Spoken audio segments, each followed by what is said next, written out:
पहले भी स्कूलों की निजकारी की गई, उनको प्राइवेटाइजेशन उनकी की गई, उसातिज़ा की तरफ से एहतजाज दिया गया था, काफ़ी लंबे अरसे बाद उनकी सुनवाई हुई।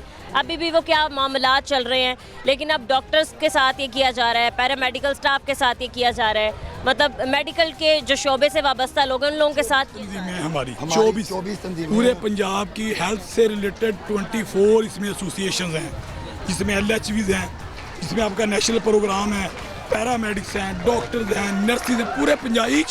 आप यूँ लगा लें कि इन्होंने जो आपका हेल्थ सिस्टम है उसकी बेस को छेड़ दिया है।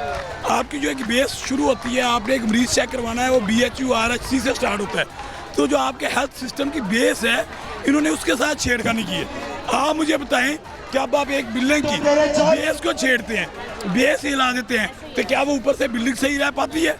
जो आपका पूरे का पूरा सिस्टम है, पूरे का पूरा हेल्थ सिस्टम है, इस निजकारी के थ्रू, इस आउटसोर्सिंग के थ्रू, वो पूरे का पूरा आपका हेल्थ सिस्टम जो है वो कोलैप्स कर जाएगा। मैं पूछना चाहती हूँ, आपके इस एहतजाज को लीड कौन कर रहा है आप लोगों की तरफ? हमारा पूरी 24 तंजीमें हैं, जिसमें हमने एक 24 तंजीमों की एक अम्ब्रेला बनाई है, एक छतरी बनाई है, जिसका हमने GHA नाम रखा है, grand health alliance.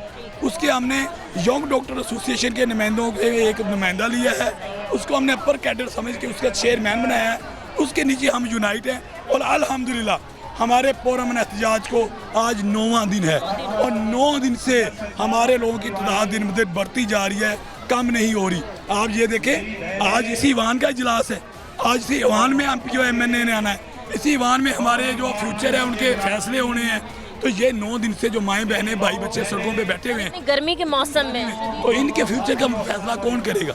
Maryam Nawaz साहबा कहती हैं फीमेल मेरी रेड जोन है, तो ये रेड जोन इतने दिनों से सड़कों पे जलील हो रही है, क्या किसी को ख्याल नहीं है कि इस रेड जोन का भी किसी ने ख्याल करना है, इन बच्चों का भी किसी ने ख्याल करना है? हमारा सिर्फ एक ही मुतालबा है, BHU RHC जिना हॉस्पिटल, म्यू हॉस्पिटल की जो आउटसोर्सिंग इन्होंने करनी शुरू की है, उस आउटसोर्सिंग को बंद किया जाए। हमारे प्रोग्राम्स के जो लोग निकाले जा रहे हैं उन लोगों को निकालना बंद किया जाए। आप कहते हैं इस आउटसोर्सिंग से तकरीबन पूरे पंजाब भर में लाखों लोग बेरोजगार हो। मैं आपको एक एग्जांपल दे देता हूँ इसकी। मैडम देखिए, इसी नून लीग की हुकूमत ने हमारा जैनिटोरियल सिस्टम, हमारा सिक्योरिटी का सिस्टम आउटसोर्स किया था। आप सरकारी अस्पतालों में जाके देखें, आपका ये जो ठेकेदारी निज़ाम है, इसके थ्रू आपकी जो क्लीनिनेस सिस्टम है, जैनिटोरियल सिस्टम है, आपका जो सिक्योरिटी सिस्टम है, वो बिल्कुल कोलैप्स कर चुका है। तो हाउ कैन इट पॉसिबल कि इतना सेंसिटिव इशू, एक इंजेक्शन लगाने वाले लोग, मेडिसिन देने वाले लोग, आप उनका आउटसोर्स करके कैसे निज़ाम को चला सकते हैं? बिल्कुल पॉसिबल है।